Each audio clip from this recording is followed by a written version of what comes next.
Chosen one, listen carefully. I carry an urgent and sacred message today. This message is not for everyone. If you are not walking the divine path, if you are not seeking God with sincerity, this message will not hold your attention. Only those who are truly chosen, only those who belong to God, will remain here. And if you are still listening, understand this clearly. This message has reached you at the exact moment God intended. Not early, not late. Perfect timing. What I am about to share is important for your life, your spirit, and your next season. It will bring clarity where there has been confusion. It will bring peace where there has been inner war. And yes, it will change the way you see your spiritual journey from this point forward. Chosen one, your next mission is to kill 3 demons, not with your hands, but with your spirit. Not outside of you, but within you. These demons have been slowing you down, draining you, and testing your faith without you fully realizing it. Stay with me till the end, because if you leave halfway, you will miss the understanding that brings freedom. And freedom is what God wants for you now. Before we continue, chosen ones, give a like to this video. Subscribe to the channel if you haven't already. Tap the bell icon and share this message with other chosen ones so they can be part of this divine awakening. And comment 777 below to declare that you are aligned, ready, and walking boldly in the mission God has given you.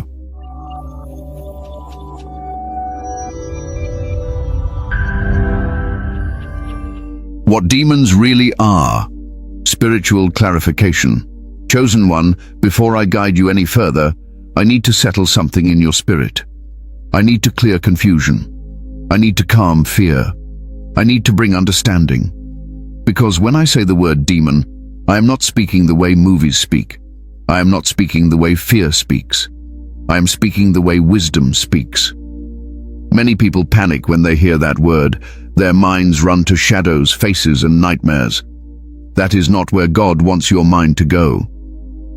Fear is never God's teaching tool. Clarity is, peace is, truth is, and truth brings rest, not anxiety. Demons in the spiritual sense are not always external beings attacking you from the outside. For the chosen ones, demons are most often internal strongholds. They are patterns. They are voices. They are wounds that were never healed but learned how to hide. They are spiritual infections that grew quietly while you were busy surviving. I want you to breathe for a moment. You are safe. You are not in danger. Nothing is chasing you. What we are doing here is healing, not fighting blindly. Chosen ones do not wrestle with ordinary problems. That is why your life has never felt simple. That is why your struggles feel deeper, heavier, and more exhausting than those around you. God assigns higher responsibility to stronger spirits. And with responsibility comes resistance. A demon is anything that separates you from clarity, peace, obedience, and trust in God. Anything that clouds your mind when you try to pray. Anything that whispers doubt when you are about to step forward. Anything that keeps you spiritually tired even after rest. That is what we are talking about here. These demons do not scream. They whisper. They sound like your own thoughts. They sound reasonable. They sound logical. They sound like protection. But they are not sent by God. Let me speak plainly to you now, the way a teacher should. God does not confuse his chosen. He does not drain them. He does not suffocate them with guilt and fear. When something repeatedly pulls you away from peace, from faith, from purpose, it is not holy. It is a hindrance. Many of you have been blaming yourselves for battles that were never meant to be fought with self-criticism. You thought you were weak. You thought you lacked faith. You thought something was wrong with you. No, something was attached to you. And today, we name it so it loses power. Demons survive in darkness. Understanding is light. The moment you understand something clearly, it begins to lose its grip. Chosen one, you were never meant to destroy yourself trying to be perfect. God did not call you to exhaustion. He called you to authority. But authority begins with awareness. That is why this mission is not physical. It is spiritual. It is mental. It is emotional. You are not here to harm anything. You are here to reclaim territory inside your soul that has been occupied too long. These demons entered through moments of pain, through betrayal, through rejection, through loss, through seasons when you had no one to explain things to you. You learned to cope. You learned to survive. And survival habits slowly turned into spiritual blockages. I say this with care and firmness. Coping is not the same as healing. And God is not interested in you just surviving. He wants you whole. Some of you learned to doubt yourself because trusting people hurt too much.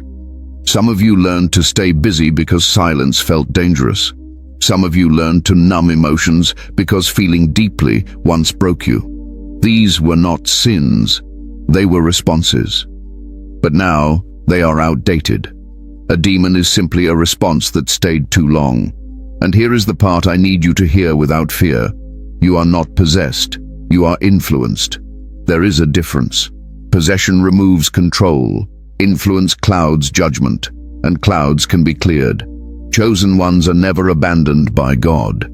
Even in your lowest moments, His presence never left. What left was clarity. What left was peace. And that is what we are restoring. God does not send fear-based missions. He sends restorative ones. When He tells you to confront something, it is because He knows you are ready. That is why this message reached you now, not years ago, not later, now. Because your spirit is strong enough to understand without panicking, mature enough to listen without running, and ready enough to release what no longer serves your calling. Demons feed on unexamined emotions, on unresolved questions, on spiritual silence. When you stop asking why you feel the way you feel, the feeling begins to control you. But when you bring it into the light, it shrinks. I want you to hear this slowly. You are not broken. You are not behind. You are not failing God. You are awakening. Awakening often feels uncomfortable. It stirs things. It exposes things. It asks you to look at parts of yourself you avoided, but it always leads to freedom. The reason this mission feels heavy already is because your spirit recognizes truth. Truth has weight. Lies are light and float easily. Truth settles deep. Chosen one, the demons you are about to confront have been pretending to protect you. Fear said it was keeping you safe. Distraction said it was keeping you functioning. Unforgiveness said it was keeping you strong. But protection that cages you is not protection. It is a prison. God never locks His chosen in. He leads them out. And listen to me carefully now. You are not alone in this process. You are not being tested to see if you fail. You are being guided to see how far you have come. This is not spiritual warfare filled with shouting and panic. This is spiritual authority expressed through calm clarity. Authority does not scream. Authority knows. As we move forward, I will name each demon clearly, not to frighten you, but to free you, because once you see them for what they are, they lose the power to confuse you. Your mission is not violent. It is surgical. It is precise. It is compassionate. And it is overdue. Take a breath. Settle your shoulders. Let your mind relax. You are exactly where you need to be. And what comes next will make sense in a way your spirit has been waiting for. Now that you understand what demons truly are, we can begin. Demon 1, the demon of fear and self-doubt. Chosen one, now we begin the real work. And we begin exactly where God always begins with His people. Not with your actions, not with your circumstances, but with your mind. The first demon you are assigned to confront is fear, and not the obvious kind, not fear that screams, not fear that shakes you openly. I am talking about the quiet fear, the intelligent fear, the fear that learned how to sound like wisdom. This demon has followed you for a long time, longer than you realize. It did not arrive suddenly. It entered gradually, patiently, through moments when you were hurt, disappointed, or left without answers. It learned your language. It learned your history. And then it began speaking in your own voice. That is why it has been so difficult to identify. Fear in chosen ones rarely says, "You can't." It says, "Not now." It doesn't say, "You will fail." It says, "Wait until you're more ready." It doesn't say, "God won't help you." It says, "What if he doesn't this time?" Do you hear how reasonable it sounds? That is why this demon survives so long. It disguises itself as caution, as maturity, as patience, as logic. And because you are thoughtful, because you are spiritually sensitive, you listened. Let me say this clearly, without hesitation. Fear is not humility. Doubt is not wisdom. And hesitation is not always discernment. Some of you have been calling fear being careful. But chosen one, there is a difference between divine caution and spiritual paralysis. One protects you, the other keeps you stuck. Fear became loud in your life after disappointment, after something didn't work out, after a prayer felt unanswered, after someone you trusted failed you. That moment mattered more than you think. Because fear doesn't need many victories, it only needs one opening. And you gave it one, not because you were weak, but because you were human. Fear told you, don't hope too much. It hurts when you do. Fear told you, lower your expectations, that way you won't be disappointed.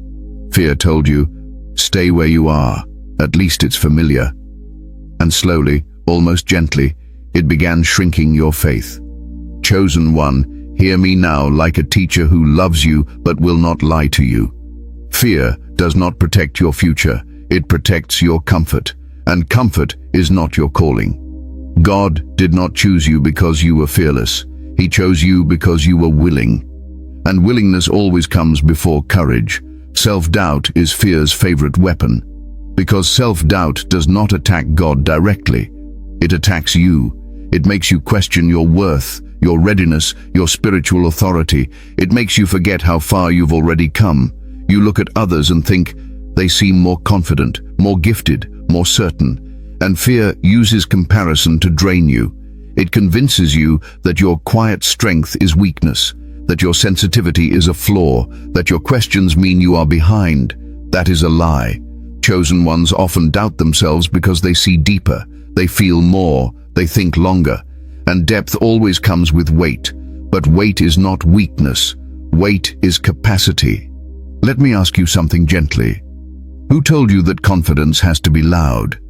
Who taught you that faith never trembles? Who convinced you that chosen ones never question? Even the strongest servants of God questioned. Even the boldest prophets hesitated. Fear does not disqualify you, but letting fear rule you will delay you. Fear's greatest trick is convincing you that waiting is safer than trusting, that standing still is wiser than stepping forward. But obedience has never required full certainty. It only requires trust. You have been waiting to feel ready, but readiness does not come before obedience. Readiness is formed through obedience.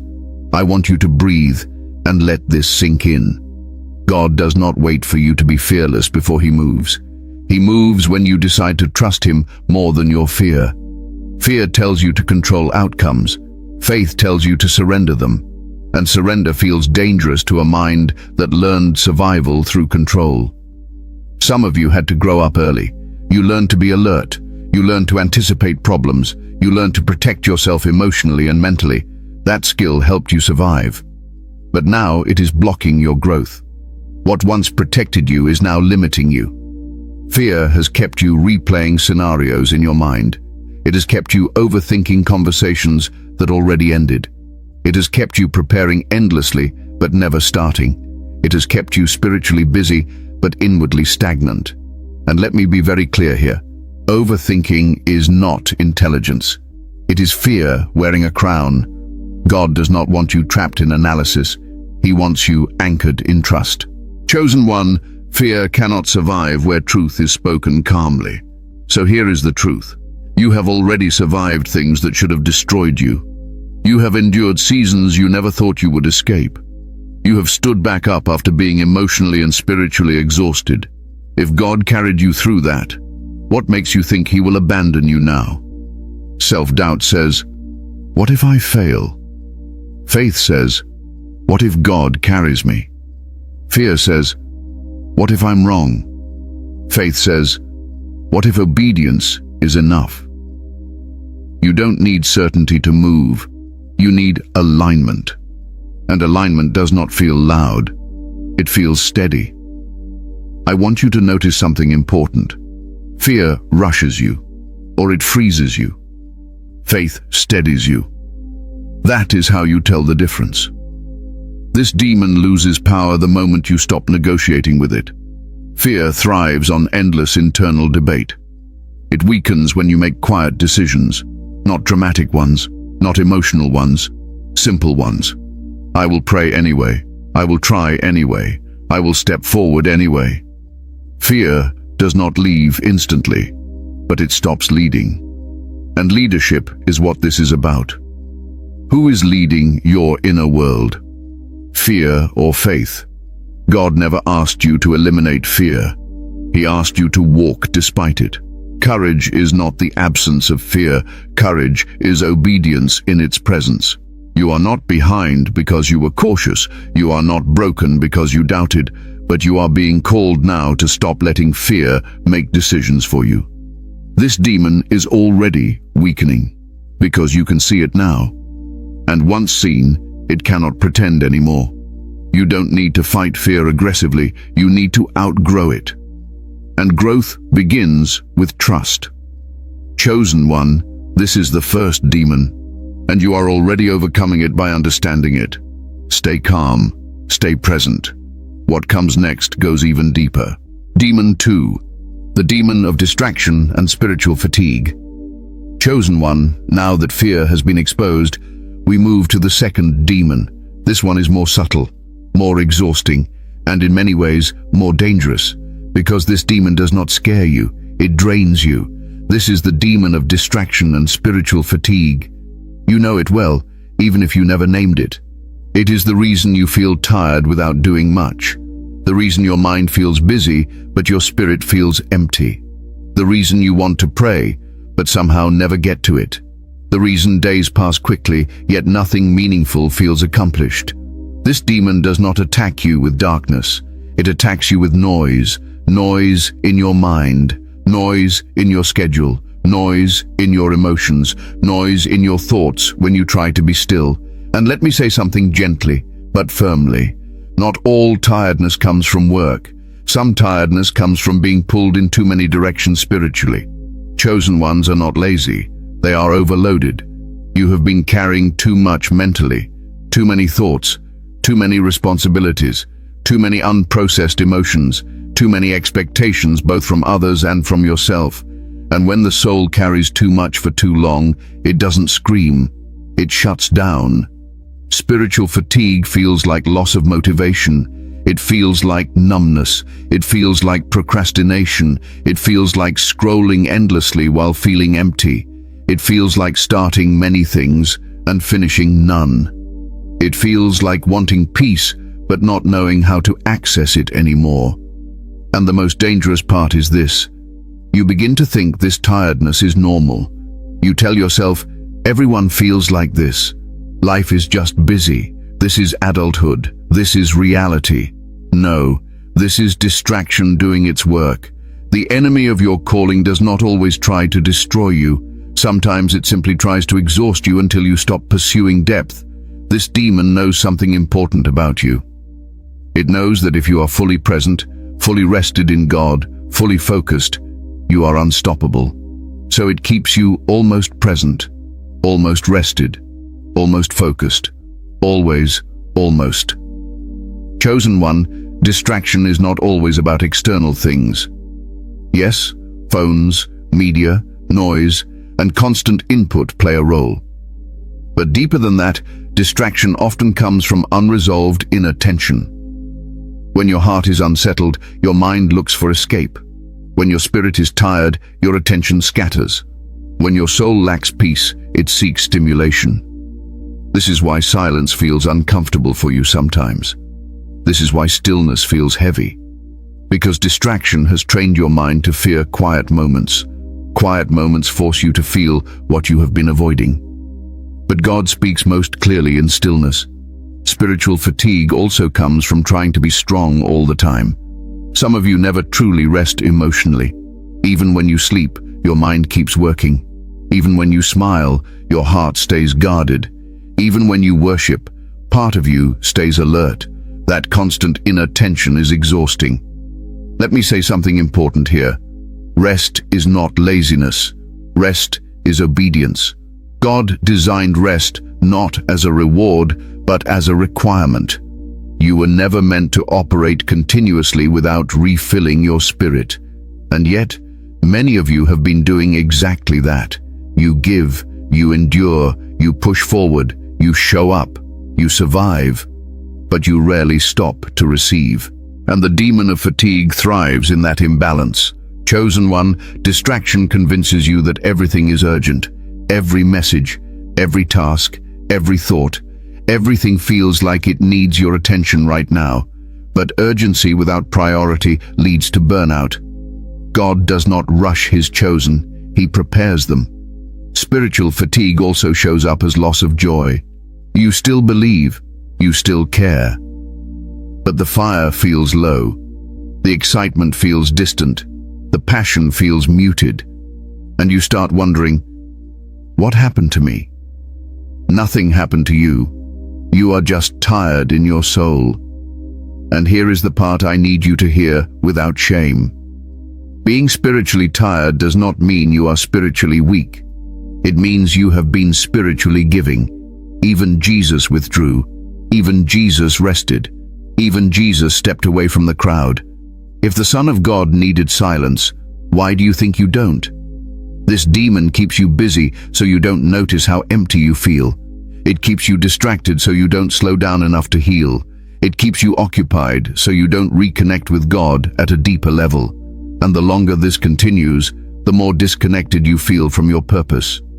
Not because your purpose left, but because your energy to pursue it has been drained. Chosen one, your calling does not require constant motion. It requires alignment. Let me correct something many of you believe. Doing more does not always bring you closer to God.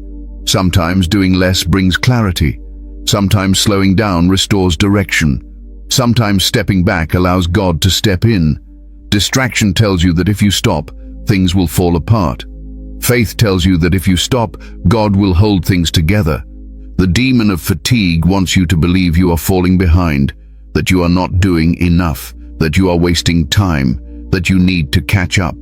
But rushing has never produced spiritual depth. Only presence does. You don't need to fix everything at once. You don't need to understand everything right now. You don't need to solve your entire life today. You need rest in God. Real rest is not just physical. It is mental. It is emotional. It is spiritual. It is letting go of the need to control outcomes. It is trusting that God works even when you pause. I want you to imagine this clearly. A tired soldier does not need more orders. He needs rest before the next mission. And you, chosen one, are not being punished with fatigue. You are being prepared. This demon begins to die when you reclaim stillness, when you choose presence over pressure, when you allow silence without filling it immediately, when you stop numbing discomfort and start listening to it. You are not lost. You are depleted, and depletion can be reversed. God is not disappointed in you for being tired. He is inviting you to rest at his feet, to lay down what you were never meant to carry alone. Spiritual fatigue lifts when you return to simplicity. When prayer becomes honest again, not perfect. When faith becomes relational again, not performance-based. When you stop proving and start trusting. Chosen one, this demon does not leave through force. It leaves through rest, through boundaries, through stillness, through choosing depth over noise. And here is the quiet truth. Once you rest properly, clarity returns, energy returns, Joy returns. Direction returns. Not all at once, but steadily. This demon is losing power now because you are aware of it, and awareness leads to choice. You are allowed to slow down, you are allowed to rest, you are allowed to disconnect, you are allowed to breathe, and as you do, your spirit begins to recover. Stay with me. The next demon goes even deeper. Demon 3. The demon of unforgiveness and hidden pain. Chosen one, now we arrive at the deepest layer of this mission. This is the place most people avoid, not because they are weak, but because it hurts to look here. This demon does not live in your thoughts alone. It lives in your memories, in your body, in the quiet reactions you don't talk about. This is the demon of unforgiveness and hidden pain. I want you to slow down with me here. Do not rush this part. This is not a section to consume quickly. This is a section to feel. Unforgiveness does not always look like anger. Sometimes it looks like silence. Sometimes it looks like emotional distance. Sometimes it looks like strength. You learned how to keep going. You learned how to function. You learned how to smile. But underneath that strength, something stayed unresolved. And it stayed there for a reason. You were hurt by people you trusted, disappointed by those who promised they would stay, wounded by words that were never taken back, overlooked when you needed protection. And some of those wounds happened when you were too young, too vulnerable, or too spiritually unaware to process them properly. So you buried them. Not intentionally, not with rebellion, but with survival. You told yourself, it's fine, I'm okay, I'll move on. And you did move on. But the pain didn't, it just went quiet. It learned how to hide behind responsibility, behind maturity, behind faith language. Unforgiveness often disguises itself as wisdom. You say, I'm just careful now, I don't trust easily. I keep my guard up, I don't let people get close. That sounds reasonable, that sounds strong. But chosen one, hear me clearly. Guarding your heart is not the same as closing it. Pain that is not healed does not disappear, it hardens, and hardened pain becomes a silent demon. This demon whispers things like, don't open up again. Don't expect too much. Don't forgive too easily. People always disappoint, and because the pain was real, the voice sounds convincing. Let me say this with compassion and truth. Forgiveness is not denying what happened. Forgiveness is refusing to let what happened control you anymore. God never asks you to pretend it didn't hurt. He asks you to stop bleeding in silence. Many of you believe forgiveness means excusing behavior. It does not. Forgiveness does not say what they did was okay. Forgiveness says, I will not carry this poison any longer. Unforgiveness is heavy. It weighs on your spirit. It drains your energy. It affects your prayers. It affects your peace. It affects how safe you feel in relationships, even healthy ones. And here is something important. Unforgiveness does not punish the person who hurt you. It punishes you. It keeps you emotionally tense. It keeps you spiritually guarded. It keeps your heart partially closed. And a closed heart struggles to receive fully from God. This demon thrives in secrecy, in unspoken grief, in unacknowledged betrayal. In pain, you told yourself you should be over by now. But healing does not follow timelines. Healing follows honesty. Some of you were hurt by family, some by friends, some by spiritual leaders, some by people who were supposed to protect you, and that pain cut deep because it violated trust. You didn't just lose people, you lost safety. And when safety is lost, the soul becomes alert, defensive, careful. You begin living in protection mode, always scanning, always anticipating disappointment, always preparing for the worst. That is exhausting. Chosen one, let me say something gently but firmly. You are allowed to admit that something hurt you deeply. Admitting pain does not make you weak. It makes you honest. And honesty is where healing begins. God already knows what happened. He is not asking you to explain it to him. He is inviting you to release it to him. Unforgiveness blocks flow. It blocks joy. It blocks intimacy with God, not because God withdraws, but because pain builds walls. Some of you struggle to feel God's closeness, not because he is distant, but because your heart is protecting itself from being hurt again, even by him. And that is understandable. But it is not where you are meant to stay. Forgiveness is not a feeling. It is a decision, a quiet one, a repeated one, a sometimes painful one. You may forgive today and feel anger tomorrow. That does not mean you failed. It means you are healing layers. This demon does not leave all at once. It loosens its grip slowly as you choose release again and again. Forgiveness does not mean reconciliation. Forgiveness does not mean access. Forgiveness does not mean forgetting. Forgiveness means freedom. You can forgive someone and still set boundaries. You can forgive someone and still walk away. You can forgive someone and never allow them to hurt you again. God does not ask you to return to unsafe places. He asks you to stop carrying unnecessary weight. Hidden pain also includes pain you never had words for, losses you never processed, tears you never cried, emotions you swallowed because there was no space to express them. Some of you learned early that being emotional was dangerous, that expressing pain made things worse. So you became strong. You became quiet. You became self-contained. That strength helped you survive. But now it is isolating you. God does not want you hardened. He wants you healed. This demon dies when you allow yourself to feel without judgment, when you allow grief to surface, when you stop telling yourself you should be over it by now. Healing has no deadline. Chosen one, I want you to hear this slowly. You did not imagine your pain. You did not exaggerate it. You did not deserve it. And you do not have to carry it forever. God is not waiting for you to forgive so he can love you. He already loves you. He is inviting you to forgive so you can finally rest. This is not about them. This is about you getting your life back, your peace back, your softness back, your trust in God back. Unforgiveness makes the world feel unsafe. Forgiveness makes the soul feel lighter.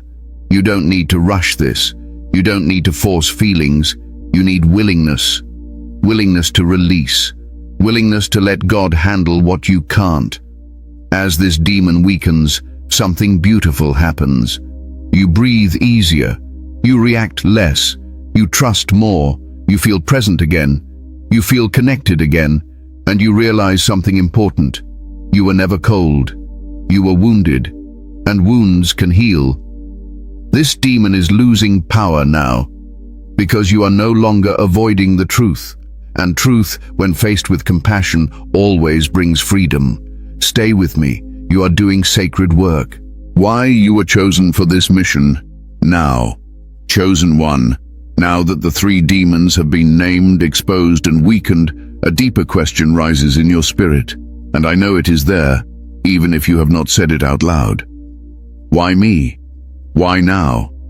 Why this moment in my life? Let me answer you with clarity and calm authority. God does not send missions randomly. He does not awaken people without reason, and he does not reveal truth before the soul is ready to carry it. Timing is never accidental in the kingdom. You were chosen for this mission now because you have reached a level of inner strength you once did not have. You may not feel strong. You may still feel uncertain. But strength is not loud confidence. Strength is endurance, and you have endured more than you realize. Look back honestly. There were seasons you should not have survived, moments when you were emotionally drained, spiritually confused, and mentally exhausted, times when you questioned everything, including yourself. And yet, you are still here, still believing, still searching, still listening. That alone tells me something about you. God refines his chosen through pressure, not comfort. And pressure reveals capacity. You were not crushed by what you went through. You were shaped. This mission is not punishment. It is not correction. It is confirmation. You are being called now because you are no longer who you used to be. You are more aware, more discerning, more grounded. You don't react the way you once did. You don't collapse the way you once did. You don't run the way you once did. That is growth. Earlier in your life, if God had revealed these demons clearly, it might have overwhelmed you. You might have panicked. You might have misunderstood. You might have tried to fight instead of heal. But now, you can listen without fear. You can reflect without self-hatred. You can confront truth without losing peace. That is maturity. Chosen ones are not selected because they are perfect. They are selected because they are willing to be honest. Honest with God. Honest with themselves. Honest about their wounds, their limits, and their need for grace. God is not interested in religious performance. He is interested in transformation. You were chosen now because you are tired of carrying what no longer serves you, because something inside you has been whispering, there must be more than this. Because deep down, you know you were not created just to survive, but to live aligned. This mission did not begin today. It began the moment you stopped numbing yourself, the moment you started questioning patterns, the moment you desired peace more than approval, the moment you chose healing over pretending. God watches those moments closely. Let me say something that may surprise you. Many people pray for calling. Very few are willing to go through the internal work that calling requires. Calling is heavy. It demands clarity. It demands surrender. It demands emotional honesty. That is why chosen ones often feel isolated. Not because they are better, but because their path is narrower. You were chosen now because you are no longer avoiding yourself. You are ready to face your inner world with courage and faith. And that readiness is rare. God does not give authority to those who refuse to heal, because unhealed authority harms. He gives authority to those who are willing to be refined. This mission is not about becoming someone else. It is about returning to who you were before fear, distraction, and pain reshaped you. You are not being upgraded. You are being restored. And restoration always happens in stages. First comes awareness, then release, then alignment, then peace. You are in the awareness stage, and awareness can feel uncomfortable, it can feel emotional, it can feel heavy, but it is also sacred, because once you see clearly, you cannot unsee, and clarity changes everything. God chose this moment because your spirit can now hold truth without breaking. You can sit with discomfort without running. You can listen without needing immediate answers. That is strength. Some of you wonder why others seem to move faster in life, why things appear easier for them, why your path feels slower, deeper, more complex. Let me tell you why. God was building roots in you, not speed. Fast growth looks impressive. Deep growth lasts. Your life has been shaped to sustain what is coming next, and sustainability requires healing. A cracked foundation cannot support expansion. That is why God paused you. That is why certain things delayed. That is why some doors closed. Not to punish you, but to protect you. If you had moved forward carrying fear, distraction, and unforgiveness, success would have crushed you. Influence would have overwhelmed you. Responsibility would have drained you. So God slowed the process, and now He is cleaning the foundation. This mission is not about killing parts of you. It is about removing what attached itself to you without permission. You are not losing anything essential. You are gaining clarity. Chosen one, understand this clearly. God does not awaken people who are not ready to change. He awakens those who are willing to let go. You are here because you are willing. You are also here because your next season requires a lighter spirit, a clearer mind, a softer heart. You cannot carry old wounds into new assignments, and God trusts you enough to invite you into this process. That trust matters. Your sensitivity is not a weakness. It is discernment. Your introspection is not overthinking. It is awareness. Your desire for peace is not avoidance. It is alignment. This mission is happening now because your soul is no longer satisfied with surface-level faith. You want depth, you want truth, you want authenticity, and God honors that desire. He does not rush those he loves. He prepares them. This is preparation. You are not late. You are not behind. You are not missing anything meant for you. Everything you needed to become who you are today has already happened. And now, you are ready to release what no longer belongs. Chosen one, this mission is not heavy because it is dangerous. It feels heavy because it is meaningful, and meaning always carries weight. As you move forward, you will notice something shift. Your reactions soften, your decisions clarify, your inner world steadies. You stop fighting yourself. You stop forcing outcomes. You begin trusting God more naturally. That is alignment, and alignment is power expressed quietly.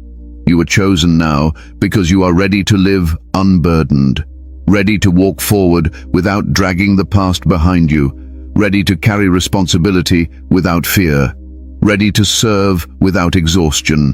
God does not choose the loudest, He chooses the deepest, and depth is what He has been forming in you all along. Take a breath. Let that settle. You are exactly where you need to be, and what comes next will feel lighter than what came before. How victory changes your life after this mission.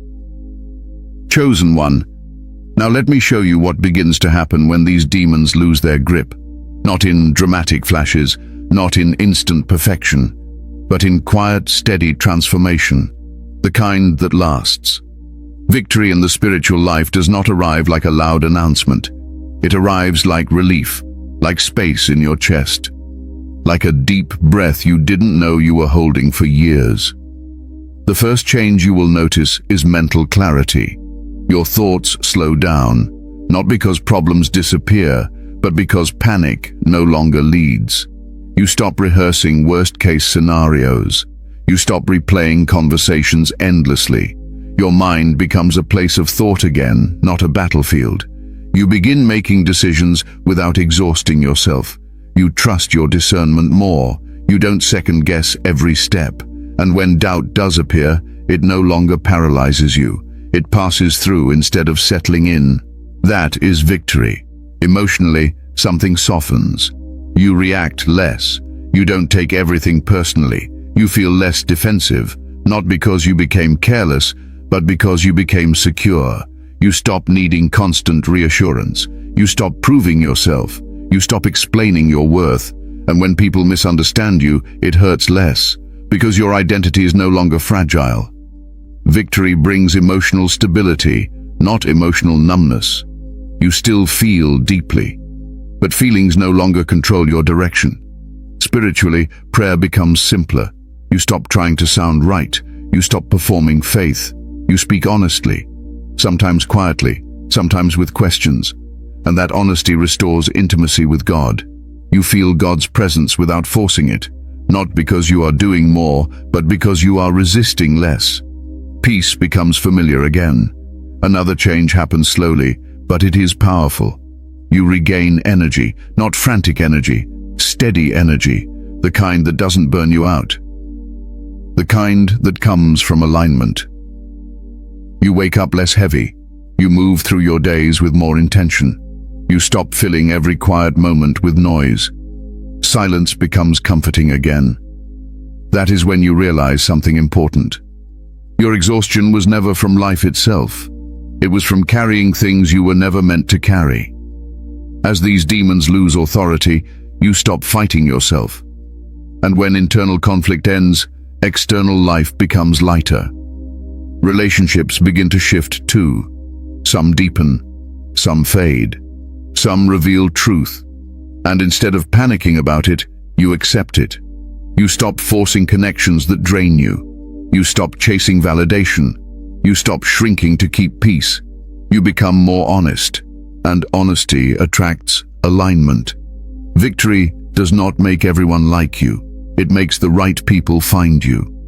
You also begin trusting God's timing differently. You stop demanding answers immediately. You stop interpreting delays as rejection. You understand that waiting is not punishment. It is often preparation. This patience is not passive, it is grounded. And because you are no longer rushing, You notice opportunities you once missed. You hear guidance you once ignored. You recognize peace when it arrives. Victory sharpens discernment.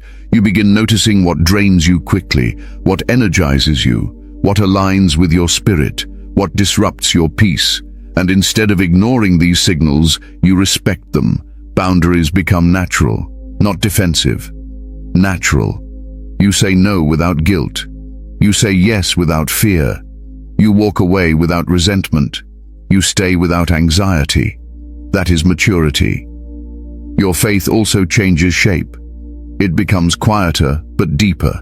Less emotional swings, more consistency, less desperation, more trust. You no longer chase spiritual highs. You value spiritual steadiness, and that steadiness carries authority. People begin sensing something different about you. They may not know what it is, but they feel it. Calm, presence, depth, stability. You stop needing to convince anyone of who you are. Your peace speaks for you. Victory does not remove challenges. It changes how you face them. You no longer panic when things go wrong. You respond. You adapt. You pray. You move forward. And when you fall, you recover faster, without shame, without self-attack, without spiritual guilt. That alone changes everything. Another sign of victory is self-compassion. You stop being harsh with yourself. You stop calling yourself weak for needing rest. You stop criticizing your process. You understand that growth is not linear, and you allow yourself grace. Grace is strength when used correctly. You begin living less from fear of loss and more from trust in provision. Less from past wounds and more from present awareness. Less from control and more from surrender. And surrender no longer feels scary. It feels relieving. This victory also prepares you for what comes next, not with pressure, with peace. God does not promote people who are still fighting themselves. He promotes those who are internally aligned. Alignment creates capacity. Capacity allows you to hold more responsibility without collapsing, more blessing without guilt, more influence without losing humility. That is why this mission matters. You are not just becoming better, you are becoming ready. Ready for deeper relationships, ready for meaningful work, ready for spiritual leadership in quiet ways, ready to carry peace into chaotic spaces. And notice this carefully. Victory does not make you loud. It makes you grounded. You don't rush to speak. You don't rush to react. You don't rush to defend. You choose your moments. That restraint is power. Your life after this mission will feel less dramatic, but more meaningful. Less chaotic, but more intentional. Less reactive, but more purposeful. You will still face uncertainty, but uncertainty will no longer frighten you. It will feel like an open space where God can move. Victory brings trust, and trust brings rest. Chosen one, this is not an ending. It is a shift, a recalibration, a return to alignment. You are not becoming someone new, you are becoming yourself again. And when that happens, life begins to flow instead of resist. Stay calm, stay present. The final sealing is coming next. Conclusion: sealing the mission and spiritual alignment. Chosen one, take a moment and breathe. What you have just walked through was not information alone, it was alignment. The mission did not begin when you clicked this video. It began when your spirit recognized truth and stayed. You have now seen the three demons clearly. Fear and self-doubt no longer get to lead your decisions. Distraction and spiritual fatigue no longer get to drain your purpose. Unforgiveness and hidden pain no longer get to define your future. They were exposed not to shame you, but to free you. This mission was never about force. It was about awareness. And awareness is authority. Understand this deeply. The moment you stop fighting yourself, God can move through you effortlessly. Peace is not weakness. Calm is not passivity. Stillness is not delay. These are signs of alignment. You are not behind. You are not broken. You are not missing anything meant for you. You are right where God intended you to be at the moment you were strong enough to receive this truth without fear. From this point forward, walk gently with yourself. Choose rest without guilt. Choose trust over control. Choose forgiveness not for others, but for your own freedom. Let clarity guide you instead of anxiety. Your mission continues beyond this video, quietly, daily, faithfully, and God walks with you in it. Before we close, chosen ones, give a like to this video. Subscribe to the channel if you haven't already, tap the bell icon, and share this message with other chosen ones who need this spiritual and mental healing. And comment 777 below as a declaration that you are aligned, released, and ready to walk forward in peace and purpose. Stay grounded, stay faithful. God is not finished with you yet.